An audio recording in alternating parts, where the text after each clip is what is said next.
ትዳር ውስጥ ከመግባታችሁ በፊት ስለ ሴት ልጅ ማወቅ ያለባችሁ 5 ወሳኝ ነገሮችን ልንገራችሁ። ለሴት ልጅ ከቁሳዊ ነገር በላይ ትልቅ ትርጉም የሚሰጣት መደመጥና የሚረዳትን ሰው ማግኘት ነው። የምትናገረውን ነገር የምትተገብር ሰው መሆን በእሷ ዘንድ ያለህን ክብር ይጨምርልሃል። ስለዚህ ምቾት እንዲሰማት ግልጽነትና ታማኝነት ይኑርህ።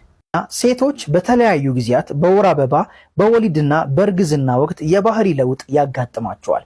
በእነዚህ ወቅቶች አትቆጣ፣ አትነጫነጭ፣ ይልቁንም አጋርነትህን አሳያት። 4ኛ የፍቅር ቋንቋን መረዳት አለብህ። እያንዳንዱ ሴት ፍቅር የሚሰማት በራሷ መንገድ ነው። ያንተን የፍቅር አገላለጽ ብቻ ሳይሆን የእሷንም ፍላጎት ለማርካት ተዘጋጅ። ሴት ልጅ የምታደርገውን ጥረት ሁሉ እንድታደንቅላትና እውቅና እንድትሰጣት ትፈልጋለች።